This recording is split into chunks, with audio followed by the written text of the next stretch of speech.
Mr. Shirley, thank you for your testimony today and the work that you've done.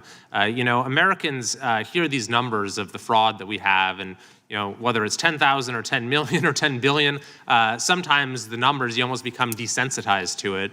And so the way that your video was able to show people the fraud sort of in real life actually happening, I think opened a lot of eyes and has helped to catalyze a level of scrutiny that we really should have had before. So you mentioned in your testimony that you think that what you discovered in Minnesota, that this is not isolated to that state, but likely exists in other parts of the country as well, correct?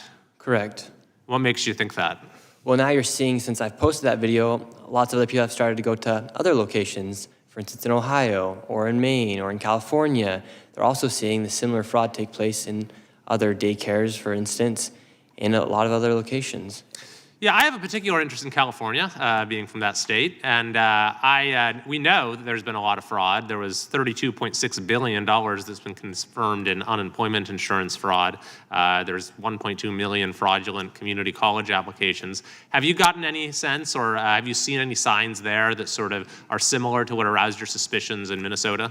Yeah, and fraud in California might be worse than the fraud in Minnesota. What makes you say that?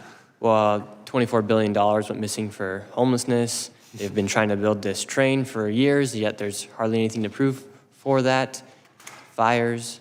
Yeah, those are good points. So you look at let's run through a couple of those, because I mentioned the areas where we have confirmed fraud, but then you also have these areas where you have so much spending, and then we look at what results from that spending, and there's nothing. So $24 billion in homelessness, and yet the homeless population went up. And a state audit found that they couldn't even figure out where the money went or what the outcomes linked to that spending were. Is that something that is kind of a red flag for you? Yeah, it's a major red flag, and you don't even have to be smart to be able to know that that's a red flag. Well, unfortunately, our state legislators haven't managed to figure that out, or at least the governor hasn't. So what are you saying about him? They're not smart. No, but yeah, I mean, it's so obvious, and that's what we saw in Minnesota, is how complicit the government has been in enabling this fraud to happen. Quality Learning Center had over 90 violations, yet they continue to give that daycare $1.9 million. Yeah, that's a great point. That there's the political accountability just hasn't been there, and that's what enables it to continue. So then you mentioned the high-speed rail as well. So there has been about $18 billion spent so far. No track has been laid, and not a single passenger has ridden the train. So when you spend $18 billion on a train and there's no train, does that raise suspicions for you? Yes. So you think that might be something worth looking at? For sure. We also had a $650 million 911 service that they scrapped after 6 years, so absolutely no value from it. Maybe that's another example where there might at least be questions. I think you got a lot in California.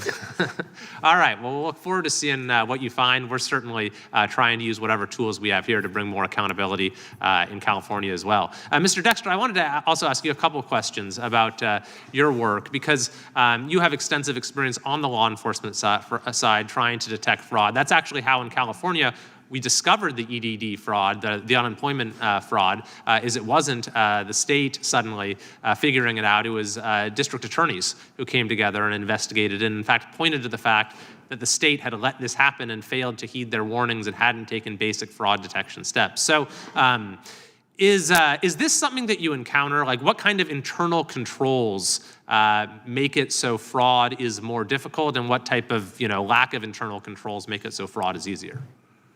Well, I would say the biggest thing was the fact that when we tried to investigate this, once we started bringing cases forward and it showed that the number of centers that we investigated were smelly, the biggest roadblock was the fact that they didn't want to follow through on these cases. They shut down investigations. They made us, in light of the report from this outside management firm, we spent nearly a year pulled away from our investigations because one of the things they determined was that when our unit started, we didn't have a proper case management system for recording and keeping track of the tips. So as investigators, we instead had to spend nearly a year entering past complaints made to DHS into a newly created database. We couldn't do our investigations because of that. So they kept us from doing our work, basically. Yeah. So the states that make fraud detection a priority have less fraud than those that actively contravene efforts like yours.